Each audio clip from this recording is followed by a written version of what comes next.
Welcome addicts, welcome to the Fantasy Addiction Network. In this video we are talking the top 10 fantasy wide receivers in PPR heading into the 2020 season. Obviously we've been talking a lot about these guys heading into this point, but want to go over our top 10 list. If you need a full list of rankings, check out our website fantasyaddictionnetwork.com or click the link in the description below. Access those for free, just got to sign up for a free account, and we'll be updating those up until the season starts. But at this point, I'm pretty sure my top 10 are locked in unless something changes between now and the start of the season in terms of an injury or something crazy happening. But right now, let's get into it and talk our top 10 guys. We will count up, beginning with number 10, as we always do. And starting with number 10, we have Robert Woods, wide receiver for the Los Angeles Rams. One of the most targeted receivers in the entire NFL, and also is involved a decent bit in the running game as well, giving you a little bit higher floor every single week. We saw over the back half of the season, Robert Woods was a top 5 wide receiver as this team began to switch to doing more 12 personnel with multiple tight ends on the field. And considering the way that this team is structured, the fact that they haven't improved their offensive line at all, and the fact that Robert Woods has been absolutely dominant in training camp, I don't see that changing anytime soon. Robert Woods is the ultimate value play in this tier of receivers, someone I have ranked much higher than consensus and someone I'd be happy with grabbing even in the 3rd round, even though his ADP is late 4th, sometimes falling into the 5th. Absolutely love Robert Woods this year. All right, at number 9, we are banking on a bounce-back season from Mr. Odell Beckham Jr. in Cleveland. Coming in at number 9, we're expecting overall for the Browns offense to take a pretty big step forward, and although this might be a somewhat lower pass volume team, Jarvis Landry coming back from that hip injury might not be as involved as we've seen in the past, and Odell Beckham actually coming into the season fully healthy. We might finally get to see what we were hoping for with Odell Beckham and Baker Mayfield last year.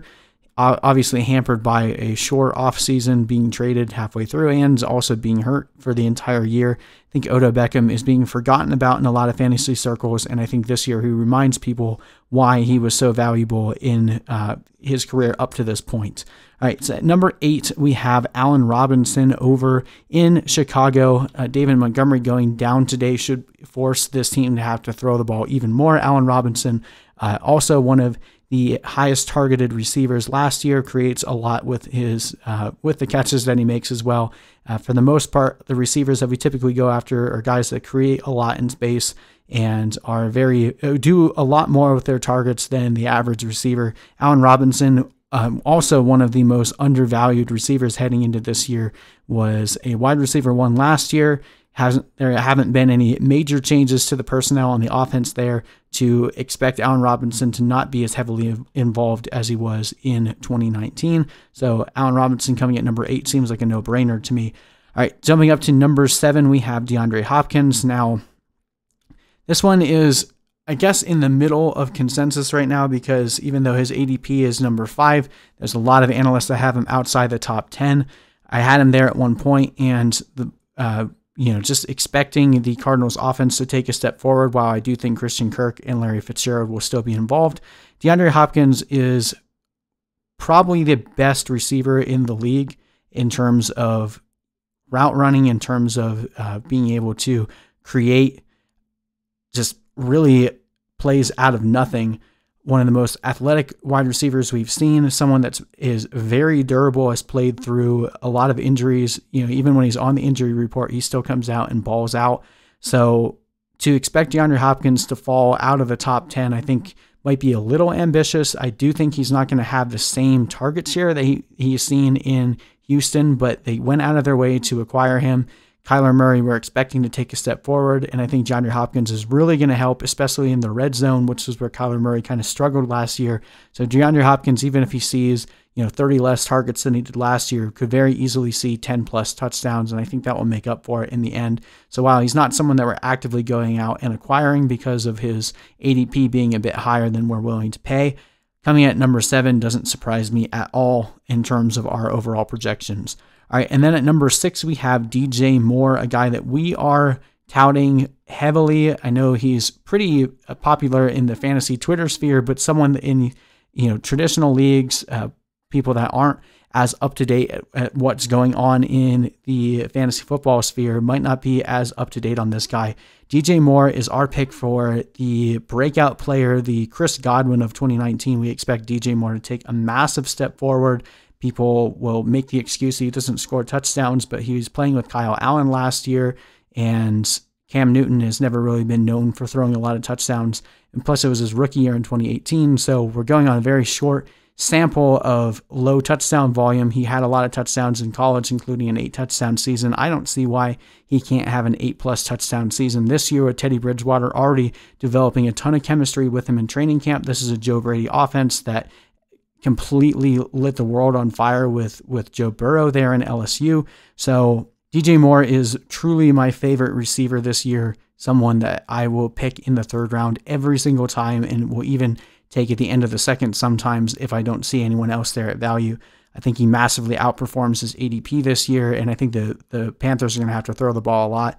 Check out our My Guy video for a little bit more discussion on that, or even our player breakdown video, which again is in the description box. But let's move on. Let's go to number 5. We've got Chris Godwin coming in, now getting to play with Tom Brady. Last year took a massive step forward, was heavily involved on this team, and Bruce Arians absolutely loves to force feed this guy. I don't really see why that's going to change with Tom Brady coming into town. So while he might not have the same volume that he did before, the passes should be a little bit more efficient, and I think Chris Godwin can continue his dominance with Tom Brady coming into town. All right, jumping up to number 4, we have Tyreek Hill. Now, Tyreek Hill took one step down. He was number 3, but with that hamstring injury, raised his risk just slightly. I don't really think it's anything to be concerned about. He's dealt with these before, and it hasn't really slowed him down, with the exception of the Chargers game last year where he missed most of the game. But, coming in at 26, still one of the fastest receivers in the league, playing on the best offense in the league. Tyreek Hill has a massive weekly ceiling and a pretty decent floor. Last year finished pretty good, even in the weeks where he played with Matt Moore. If you take out the weeks where he was hurt or left the game early due to injury, he would have been the wide receiver 2 on the season. I think a lot of people have forgotten that. He has wide receiver 1 overall in his range of outcomes, and I think he's due for a pretty dominant year in 2020. All right, jumping up to number 3, of course, we have Mr. Julio Jones for the Atlanta Falcons, expecting big things out of the Falcons offense as well, and Julio Jones is going to be the main reason for that.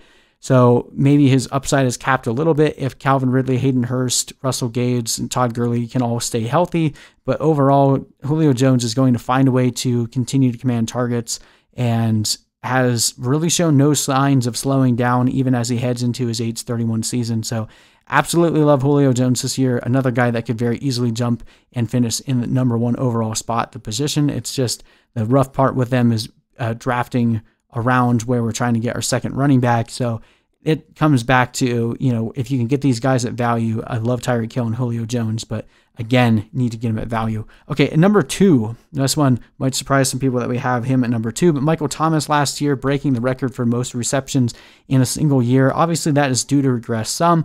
Saints add Emmanuel Sanders to the offense, and we're expecting Alvin Kamara to actually play the full season healthy. I do think Michael Thomas will continue to eat, but I don't expect the same type of season that we saw in 2019, maybe something closer to 2018, where he'll still be top 3 at the position, but not the same weekly ceiling that we saw every week last year, with increased target competition and just overall expectation of some regression for the Saints offense. Last year, Drew Brees was insanely efficient and almost unsustainably so.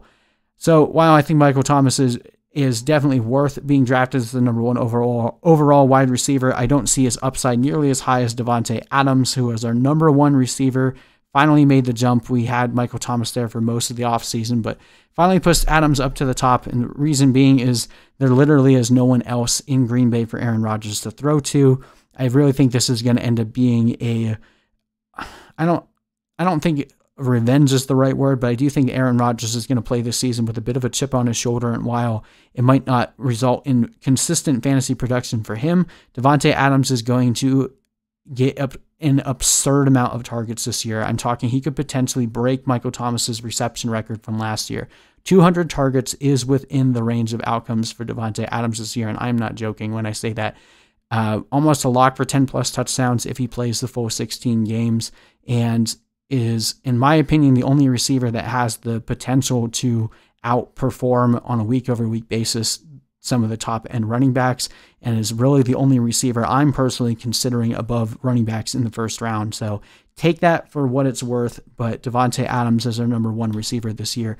And that concludes our top 10 PPR fantasy receivers. Thank you guys again for watching. Hit that subscribe button for more videos like this. Hit us up in the comment section with any thoughts or questions, and we'll see you guys in the next video.